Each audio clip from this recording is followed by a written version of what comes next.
If you know me at all, then you know that I like my ideas bold and visionary. And so one of my goals for 2025, the first quarter of 2025, was to translate the Teens Guide to the Constitution into at least one other format. And after considering the options that were available to me, I decided on Braille. And I'm super happy to share this with you and to let you know that the Teens Guide to the Constitution is now available in Braille format.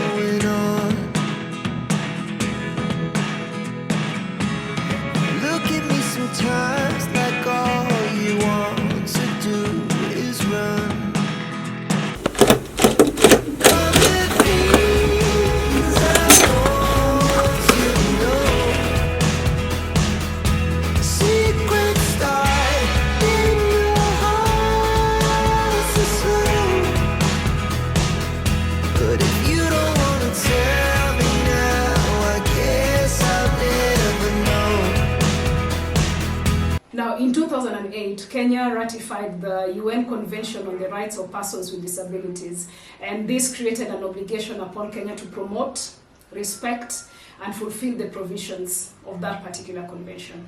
Come 2010, we gave ourselves a new constitution, the Constitution of Kenya 2010, which provides for the inclusion and participation of all persons in the social, political, cultural, and economic spheres of life.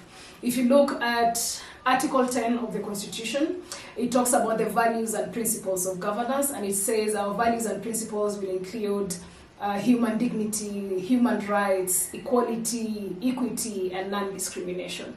If you look at Chapter 4 of the Constitution, it lists a number of rights and freedoms that you and I are entitled to by virtue of being human beings, by virtue of existence, and they include the right to access information, they include the right to access justice. Article 54 of our Constitution, it makes special provision for persons with disability, and it states that a person with disability is entitled to be treated with dignity and respect, to have their reasonable access to information and educational institutions, and to use sign language, Braille, and other appropriate means of communication.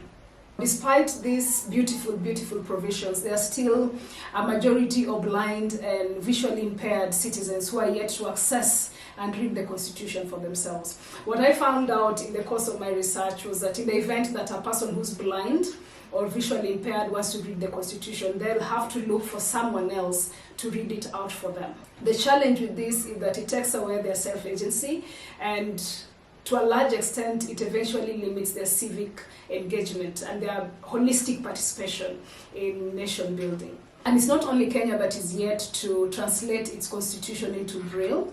Out of the hundreds of them, there are only a few number of countries that have managed to translate their constitutions into Braille. And they include Fiji, that did this in 2014, the Cayman Islands 2017, Mauritius in 2018, the UAE 2019, Mozambique translated its constitution into Braille in 2022, Kazakhstan 2024, Uganda 2024, and most recently India in 2025.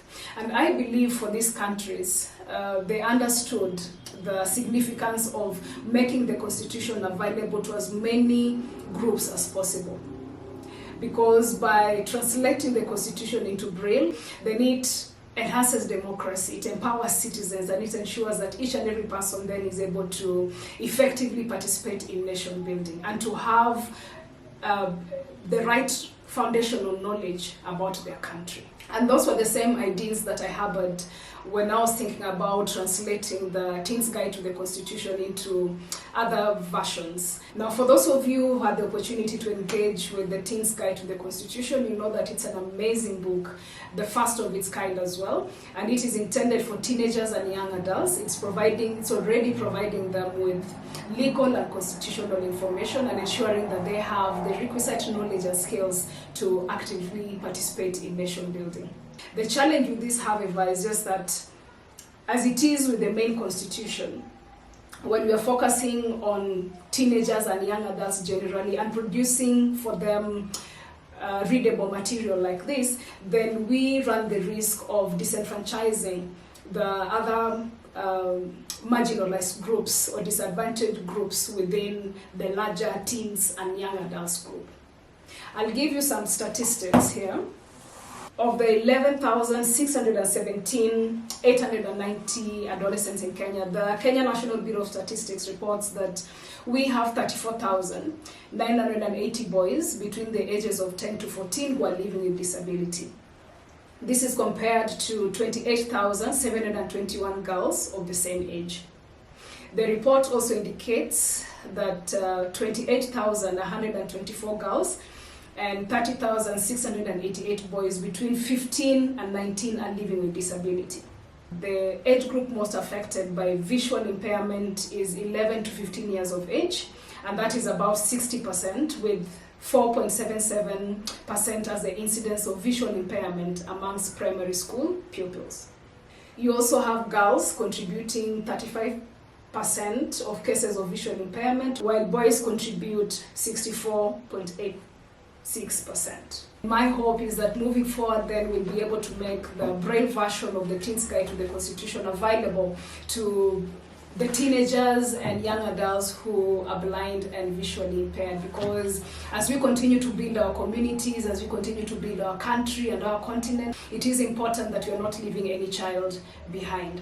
And our children who are blind and visually impaired have as much right to access legal and constitutional information. They have as much right to have access to information that will enable them to actively and effectively engage in nation building. So feel free to reach out to make your order if you have any inquiries about the process, if you have any inquiries regarding the book itself. And thank you so much for your continued contribution to the success of our country, to the success of our continent, and to making the world a better place. Until next time.